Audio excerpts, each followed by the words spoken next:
três crescimentos. Primeiro lugar, quando a doutora Maria me falou sobre que em São Paulo já há uma remuneração para quem preserva as APPs, daquela remuneração de R$ 75 até R$ 300 por APP, se é possível isso, já tem uma ideia disso chegar até a gente, ao sul de Minas, aqui em Minas Gerais. Então, em primeiro lugar, a remuneração das APPs. Em segundo lugar, gostaria de colocar uma ideia que eu sempre tive, que tenho, que às vezes o próprio cafeicultor ele pega uma área degradada, uma área de braquiária, e ele acaba plantando uma cafeicultura que também, para mim, é um reflorestamento. Se não poderia existir sobre esse tema um levantamento que talvez 2%, 5%, 1% ou 0,5% da cafeicultura fosse incluído como reserva legal. E por último, uma pergunta ao Pedro, se também a cafeicultura pode ser utilizada como crédito de carbono. São duas perguntas para ele, porque o preço do serviço da água em São Paulo foi ele que apresentou. Então são duas para ele. Exatamente. Sobre essa política de pagamento por serviços ambientais, ela é algo específico de São Paulo, isso está incluído dentro da política estadual de mudanças climáticas. Então é uma política estadual que tem uma alocação de recursos provenientes de empresas e de órgãos estaduais do Estado de São Paulo, de forma particular, mas a ideia é que isso se multiplique por todo o país. Então, como a Zezé já comentou, no Espírito Santo, eles estão utilizando os royalties do petróleo, então hoje já tem vários programas, inclusive para reserva legal, que estão sendo fomentados com base em dinheiro dessas instituições, dinheiro de petróleo ou dinheiro de arrecadação de água, mas assim, hoje isso é para São Paulo.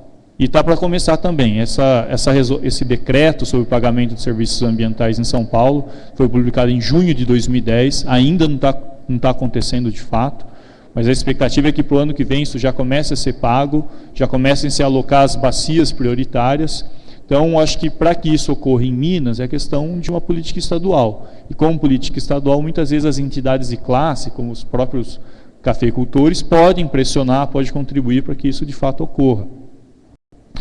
Sobre a questão do café ser considerado um reflorestamento, eu discordo de você porque, assim, quando a gente pega Código Florestal, ele fala das funções da APP e da reserva legal, ou mesmo sem considerar qualquer amparo legal e simplesmente pensando em termos conceituais, uma plantação de café ela é uma cultura, como qualquer outra, de uma espécie lenhosa. Então, ela conserva uma espécie, no caso, e tem uma função específica de produção, sem que necessariamente haja uma vinculação com a produção. Agora você vai falar, não, café não pode ser reserva legal APP? Pode, depende do sistema em que o café é cultivado. Então, por exemplo, eu comentei com vocês, sistema agroflorestal. Eu posso ter um café conilon que adora a sombra, cultivado em consórcio com várias espécies nativas.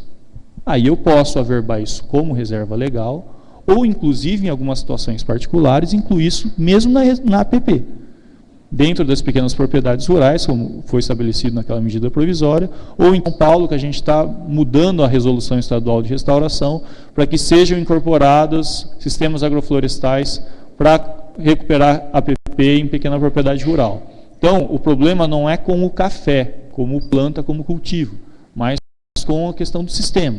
Como que esse sistema de produção de café colabora para a conservação da biodiversidade e serviços ambientais. Então, só a plantação de café, eu vejo tecnicamente, em termos legais, que não pode ser considerado para a reserva legal APP. Mas, dependendo do sistema em que o café é inserido, isso pode sim, não há restrição nem legal, nem conceitual.